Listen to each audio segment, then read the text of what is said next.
So guys, দীর্ঘ জল্পনার পর অবশেষে রেডমি লঞ্চ করলো তাদের Redmi K60 সিরিজ। আর এই সিরিজে রয়েছে মোট 3টি ফোন, আর এই ফোনগুলি হলো Redmi K60, Redmi K60 Pro ও Redmi K60e। আর আজ আমরা আনবক্সিং করব Redmi K16 Pro কে। তার আগে ফোনটির হাইলাইট নিয়ে কথা বলি। এখানে রয়েছে ফাস্ট রিফ্রেশার যুক্ত 2K AMOLED ডিসপ্লে, রয়েছে লেটেস্ট অ্যান্ড গ্রেটেস্ট চিপসেট, সাথে বিশাল ব্যাটারি এবং সুপার ফাস্ট চার্জিং। ও মাই গড গাইস, ভিডিওটি সত্যি দারুণ হতে যাচ্ছে।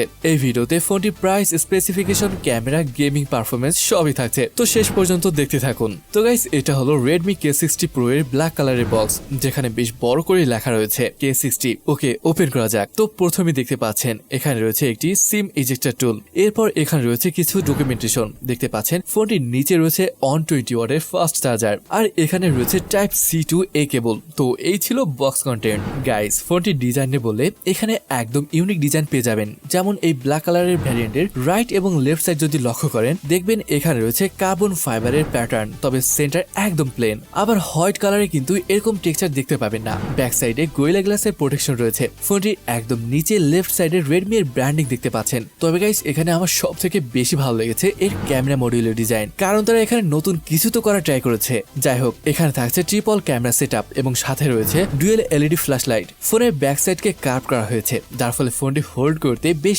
আরামদায়ক হবে। ওকে, পোর্টস অ্যান্ড বাটনে যদি বলি, টপে রয়েছে secondary noise cancellation mic, ear blaster এবং একটি টপ ফায়ারিং স্পিকার। বটমে রয়েছে dual SIM card tray, primary microphone, type C port এবং আরো একটি স্পিকার।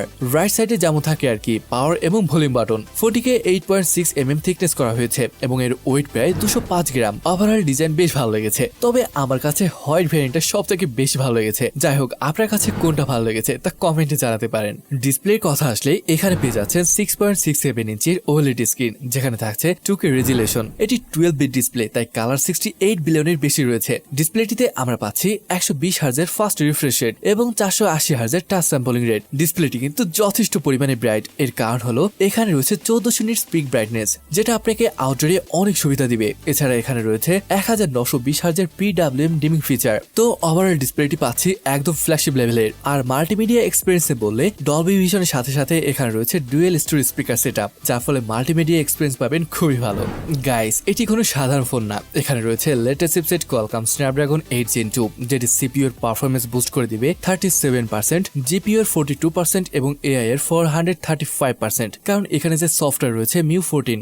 এর সাথে ফোনটির আন্তত স্কোর এসেছে 13,50,000 উপরে, যেটা একদম ফ্ল্যাগশিপ লেভেল স্কোর। আর এরকম স্কোর আসে সাধারণত গেমিং স্মার্টফোনগুলোতে, আর এটিও তাই। এটিও গেমিং ফোন, সে সাথে এটি ক্যামেরা ফোনও। গাইস, এখানে রয়েছে 5000 স্কয়ার MMPC কুলিং সিস্টেম, যেটা ফোনটিকে দীর্ঘ সময় ধরে এক্সট্রিম পারফরমেন্স পেতে সাহায্য করবে। এই ডিভাইসে রয়েছে UFS 4.2 storage and LPDDR5X high speed memory. তবে অনলি 128GB ভ্যারিয়েন্টটিতে UFS 3.1 রয়েছে, তবে আদার 256GB বা 512GB ভার্সনটিতে UFS 4.0 সাপোর্ট করে। গাইস, আমি মনে করি এটি গেমিং এর জন্য দুর্দান্ত একটি ফোন হবে।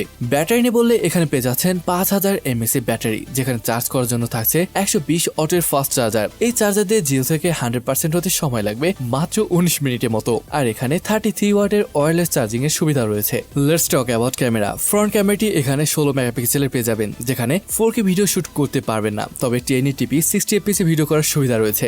গাইস, এর র্যাপ প্যানেলে রয়েছে ট্রিপল ক্যামেরা সেটআপ, যেখানে মেইন ক্যামেরা হিসেবে রয়েছে 54 মেগাপিক্সেলের Sony IMX800 সেন্সর, যেখানে OIS এবং EIS এর সাপোর্ট রয়েছে। সেকেন্ডারি ক্যামেরাটি 8 মেগাপিক্সেলের আল্ট্রাওয়াইড সেন্সর, যেটি 120 ডিগ্রি ফিল্ড অফ ভিউকে কভার করে, এবং থার্ড সেন্সরটি 2 মেগাপিক্সেলের ম্যাক্রো সেন্সর। ওকে, ক্যামেরা ফোকাস খুবই দুর্দান্ত।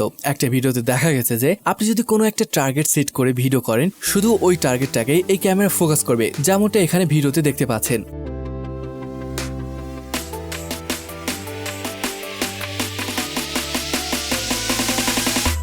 এবার আসুন ক্যামেরার কিছু দুর্দান্ত সেটিংস দেখে আসি। এখানে রয়েছে প্রো মোড, যেখানে সব ধরনের অপশনই রয়েছে।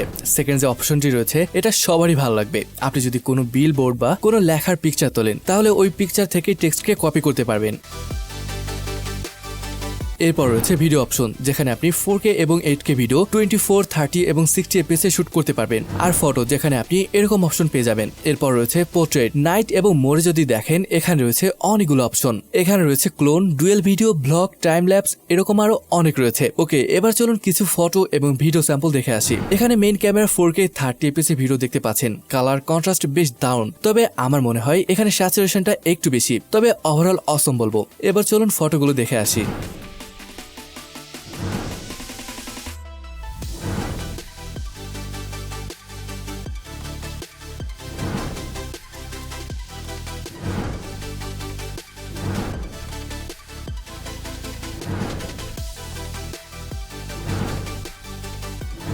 ওকে গাইস, এই ফোনটিতে রয়েছে 5টি ভ্যারিয়েন্ট, যেখানে সব থেকে বড় ভ্যারিয়েন্ট হলো 16GB র্যাম এবং 512GB ইন্টারনাল স্টোরেজ, এবং ছোট ভ্যারিয়েন্টটি হলো 8GB র্যাম এবং 128GB রম। আর এই ভ্যারিয়েন্টের প্রাইস 48 থেকে 50,000 এরকমটা পড়তে পারে, এবং 16 512GB ভ্যারিয়েন্টের প্রাইস 67,000 পড়তে পারে। আর হ্যাঁ, এখানে আপনি 3টি কালার অপশন পেয়ে যাবেন, ব্ল্যাক, হোয়াইট এবং মিন্ট। ওকে গাইস, কেমন লাগলো ভিডিওটি তা কমেন্টে জানাতে পারেন। তো ভিডিওটি এখানে শেষ করছি, দেখা হবে পরের ভিডিওতে।